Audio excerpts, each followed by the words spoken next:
8 बजे के बाद अगर कोई प्राणी रात्रि में रुक जाता है वन के अंदर, वह सुबह मर जाता है, पागल हो जाता है, किसी को बतलाने लायक नहीं रहता। Good morning guys. तो कैसे हैं आप लोग? कल हम लोगों ने बरसाना, बांके बिहारी टेम्पल और एक दो और टेम्पल हैं वृंदावन में, वो वहाँ के दर्शन किए थे। काफ़ी भीड़ है, कोरोना का कोई खौफ नहीं है यहाँ पे और लोग आनंद से दर्शन कर रहे हैं। भीड़ इतनी है कि आप पूछिए मत। मुझे लगता नहीं कि कोरोना का कोई टाइम चल रहा है, बट ठीक है, हम थोड़ा सावधानी बरतेंगे, मास्क लगा के हम दर्शन कर रहे हैं।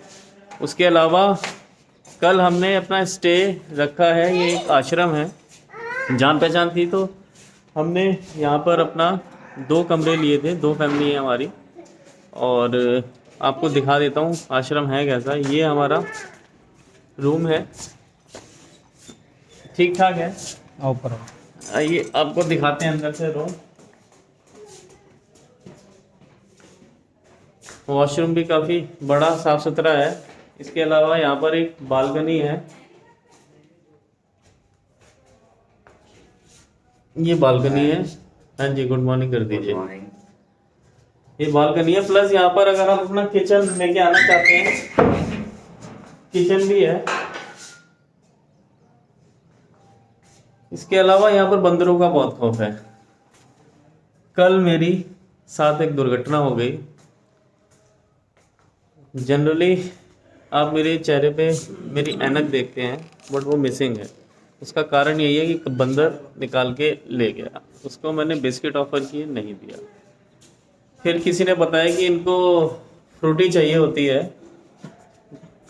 जब तक मैं फ्रूटी लाता तब तक वो मेरे चश्मे का अंतिम संस्कार कर चुके थे। तो अब बिना चश्मे के काम चलाना पड़ रहा है। बाकी अब देखते हैं क्या करना है आगे। आज शायद हम जा रहे हैं निधिवन, इस्कॉन टेम्पल और 1-2 जगह और जाएंगे, फिर उसके बाद दिल्ली निकलेंगे। चलिए। और हाँ, ये बात बतानी भूल गया कि मैं आपको ज़्यादा यहाँ की वीडियो दिखा नहीं पा रहा हूँ, क्योंकि बंदर चश्मा और मोबाइल ज़्यादा कैप्चर करते हैं। तो जहाँ मौका मिलता है वहाँ बनाता हूँ, अदरवाइज़ मैं उसको अपनी पॉकेट में ही रख रहा हूँ, क्योंकि मुझे अपने मोबाइल को बंदरों के सामने समर्पित नहीं करना। चलिए फिर आपसे आगे मिलते हैं। जय जय राधे। जैसे मैंने आपको बताया था, हमने एक आश्रम के अंदर रूम्स लिए हैं। मैं आपको यहाँ का व्यू दिखा देता हूँ। यह है श्लोक मुनि आश्रम, जो कि बांके बिहारी मंदिर के समीप ही है।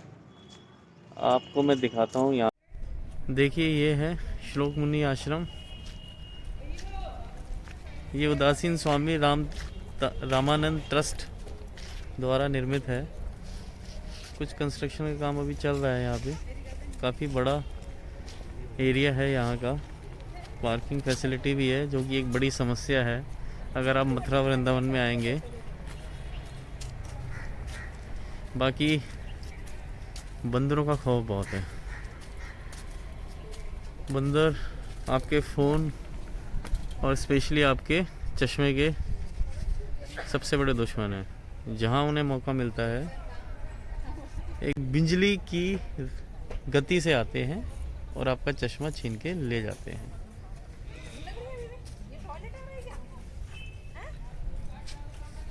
चलिए, अब हम जा रहे हैं निधिवन।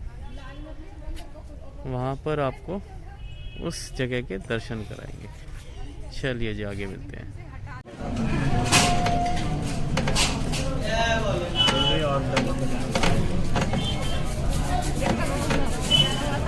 आ गया क्या? हाँ, वृंदावन बिहारी। आप लोग ये वो बिल्डिंग देखते हो ना, तो वृंदावन बिहारी। अभी हम निधिवन आ चुके हैं। आप देख सकते हैं कि यहाँ काफ़ी पेड़ हैं, जिसके बारे में अभी हम आपको विस्तृत रूप से बताएंगे हमारे गाइड। हमने इनको हायर किया हुआ है, तो यही बताएंगे आपको। अपने साथ वाले सब इधर आ जाओ। रास्ता छोड़ देना जाने वालों को। एक बार मुझसे बोलो सब वृंदावन बिहारी लाल की जय, राधा कृष्ण भगवान की जय। देखिए बाबूजी, आप जो यहाँ वृंदावन बोलकर आए, हमें इधर वृंदावन का दर्शन करना है। ये है भैया वृंदावन वन।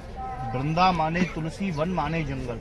वृंदावन नाम का अर्थ है भगत जी तुलसी का जंगल। अभी ये निधिवन वन प्राचीन वृंदावन का एक छोटा स्वरूप, छोटा पार्ट रह गया है। इस वन में श्री कृष्ण भगवान रोज रात में गोपियों के संग रासलीला रचाते, ये वन का महत्व है। शाम को सूर्य अस्त होने के बाद वन में जितने भी बंदर, पशु, पक्षी आप लोग देखते हो, ये सब वन को खाली करके अपने आप ही बाहर चले जाते हैं।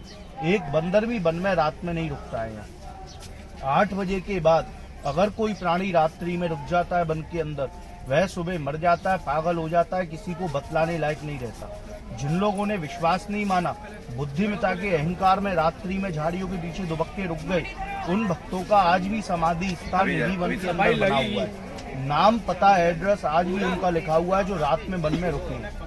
वन के अंदर जितने भी ये वृक्ष हैं, वृक्षों की जड़ अमर है। टहनियां अंदर से खोखली हो रही हैं, सूख रही हैं। रातों में हरियाली के साथ पति रूप में ज्यादातर वृक्ष आपको इस वन में अधिकांश पेड़ जोड़े से मिलेंगे। सभी वृक्षों की टहनी एक दूसरे में कंबाइंड है। रात्रि के समय में यही पेड़ गोपी कृष्ण, राधा कृष्ण बन के रासलीला करते हैं और दिन में यह वृक्ष बनकर दर्शन देते हैं। वृंदावन के वृक्ष को मरहम ना जाने कोई, डाल डाल और पात पात पे राधे कृष्ण हुए। मथुरा में जन्म, गोकुल में पालन पोषण, ये वृंदावन कृष्ण भगवान की लीला स्थली है। भावना और भक्ति का तीर्थ है ये वृंदावन। मानो यहाँ सब कुछ है, नहीं मानो कुछ भी नहीं। विश्वासम फलदायकम। बोलो राधा कृष्ण भगवान की जय।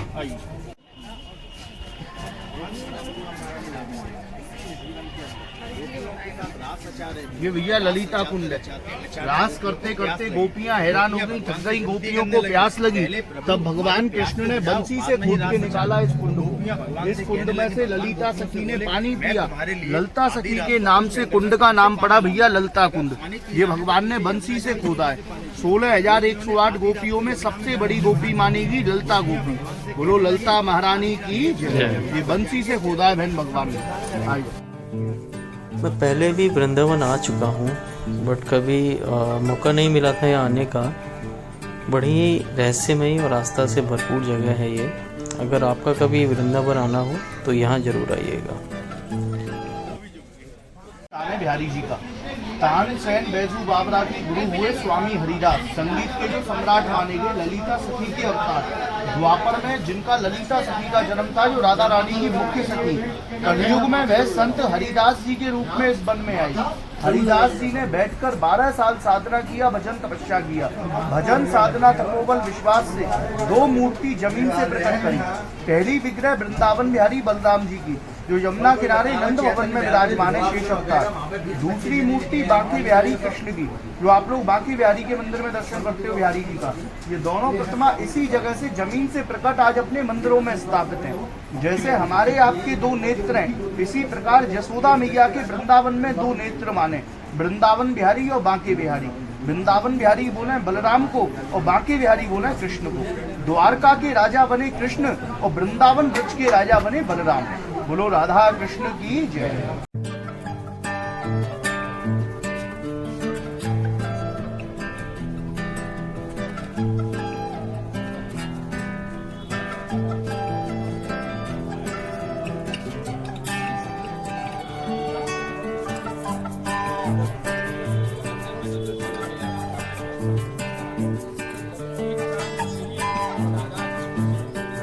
आओ दी।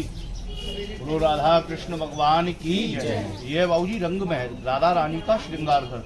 आप अंदर देखना, कमरे में चंदन का लकड़ी का बेड बिछा हुआ है। बेड के ऊपर अभी 16 श्रृंगार का सामान रखा हुआ है। शाम को रोज शयन आरती होती है, 7:30 बजे से 8 बजे तक लास्ट आरती होती है, शयन आरती, जब भगवान को सुलाते हैं। आरती टाइम पे नंद भवन से गुलाब का फूल मंगाकर फूलों का रोजीना सेज लगाते हैं बेड के ऊपर में। फूलों की सेज सैया बिस्तर पे 2 लड्डू, 2 दातुन, 2 बीड़ा पान, लोटे में जल, श्रृंगार का सामान, इत्र, सेंट हर रोज यहाँ रखते हैं।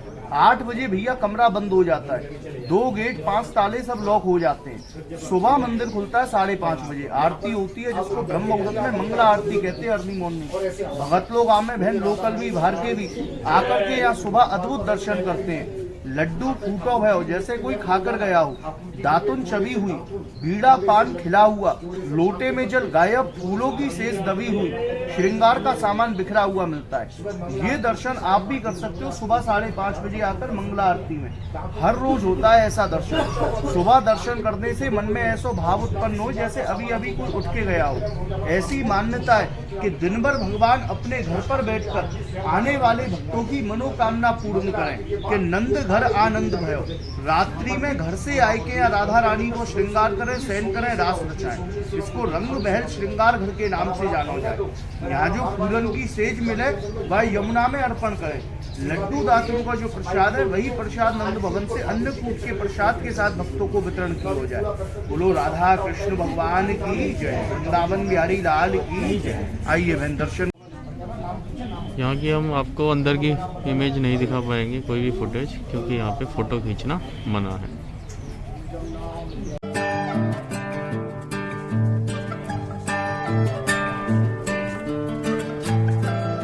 पर भगवान रोज रात में गोपियों के संग रास रचाने, यही वो स्थान है।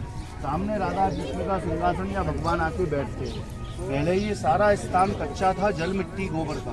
भक्त लोग आने लगे, भक्तों की कामना पूर्ण हुई, तब भक्तों ने स्थान को पक्का बनवाया। आर्टिफिशियल वैभव का या कोई महत्व नहीं, इधर स्थान स्थानधारी का महत्व है। यही वो स्थान जिसका लोक मान्यता लौकिक भाव के भगवान आकर रोज रात में रास करें।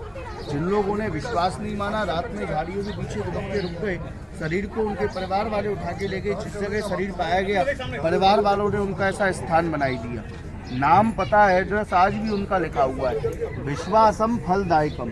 विश्वास और भावना में भगवान है, विश्वास और भावना में चमत्कार है। चमत्कार को नमस्कार है जो दूर देशांतर से लोग यहाँ बार बार आते हैं। बोलो वृंदावन बिहारी लाल की जय। आइए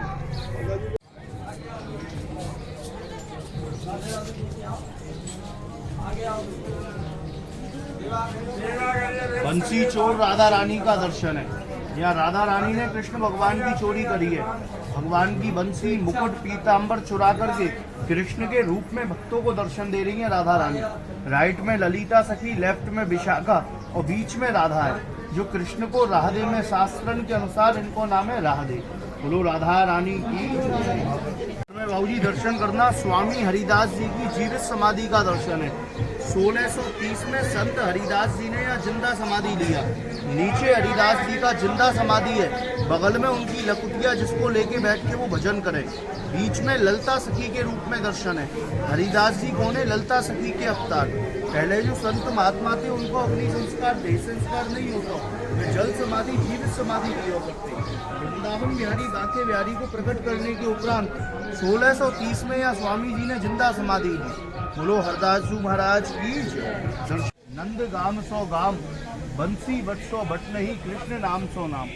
यह है वृंदावन जो आप यहाँ बोल कर आए। यहाँ भगवान ने जो भी लीलाएं करी हैं, बाल अवस्था में योग भाव में नंगे पांव 11 साल 52 दिन तक कृष्ण भगवान वृंदावन ब्रजमंडल में रहे। उसके बाद ठाकुर जी रुक्मणी को लेकर द्वारका चले गए। द्वारका में गृहस्थी बसाई, राज्य किया। द्वारका के राजा द्वारकाधीश के नाम पर कृष्ण बने। वृंदावन ब्रज के राजा बने बलराम कृष्ण के बड़े भाई दाऊ जी महाराज। यहाँ पर भगवान ने जो भी लीलाएं करी, बाल अवस्था में योग भाव में नंगे पांव। भगवान के चरणन में सर्वस्व है। ये कृष्ण के चरणन की माटी है, चरणन की रज। संत तुलसीदास ने कहा, चित्रकूट की राम रज, वृंदावन की धूल, ये उड़ मस्तक लगे, पाप होए सब दूर। श्री कृष्ण गोपिन के भक्तन से एक ही बात कहते, वृंदावन में जो हंसे वो अपने घर बसे, जो वृंदावन में रोवे वो अपने नैना खोवे। यहाँ हंसने से अहंकार नष्ट होता है। अहंकार अभिमान पतन की जड़ है। नंद घर आनंद भयो, जय कन्हैया लाल। नंद घर बेटा नहीं, पुत्र नहीं, लड़का नहीं, आनंद भयो। आनंद नाम कृष्ण को है, आनंद और रस की भूमि है वृंदावन। बोलो राधा कृष्ण भगवान की ताली बजाओ, हंसो प्रेम से सवा। ठाकुर जी हंसी खुशी बुलाते हैं। ये ब्रज रस को भैया माते से लगा लेना सब, ब्रज माटी। श्री कृष्ण 16 कलाओं के स्वामी, सबके प्रिय, महान राजा द्वारकाधीश एवं कुशल मार्गदर्शक, परम सखा एवं सारथी, आज्ञाकारी शिष्य, महानतम गुरु, जिन्हें गाय और बांसुरी से बेहद प्यार था। ऐसे ही अनगिनत गुणों की वजह से ही श्री कृष्ण को संपूर्ण पुरुषोत्तम भी कहा जाता है। सच में यह भूमि बहुत ही अलौकिक एवं पुण्य है। आइए अब चलते हैं श्री श्री कृष्ण बलराम मंदिर, जिसे लोग इस्कॉन के नाम से भी जानते हैं।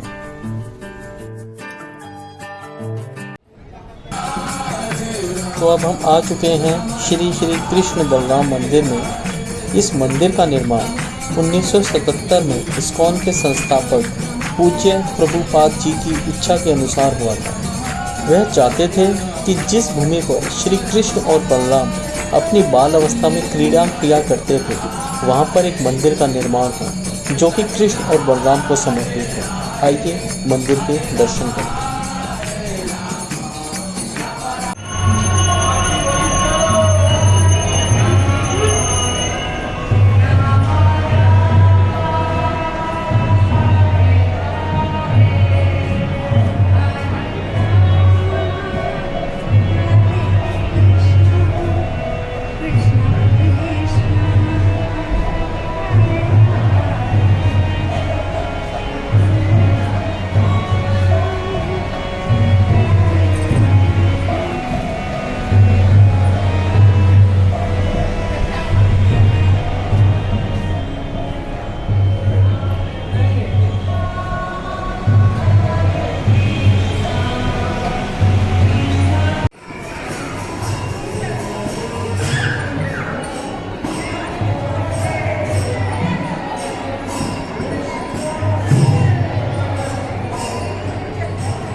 यहाँ पर मैं आपको एक बात बताना चाहता हूँ। आप ये जो कीर्तन देख रहे हैं, ये यहाँ पर बिना रुके 1977 से कंटिन्यूसली चलता आ रहा है। आइए इसका आनंद लें।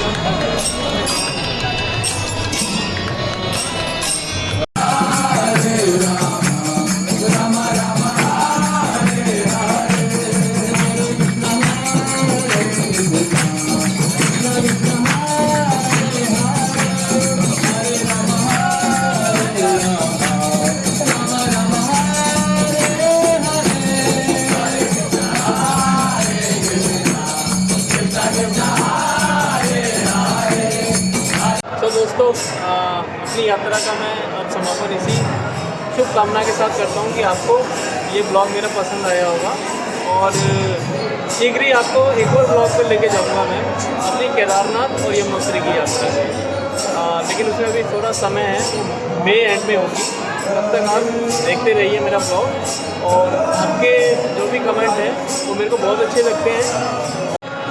आपको अगर मेरा ब्लॉग पसंद आता है तो प्लीज़ प्लीज़ प्लीज़ शेयर कीजिए, लाइक कीजिए और सब्सक्राइब कीजिए। तो आपसे जल्दी ही मुलाकात होगी मेरे नए ब्लॉग पे। जय राधे कृष्ण, जय जय कृष्ण।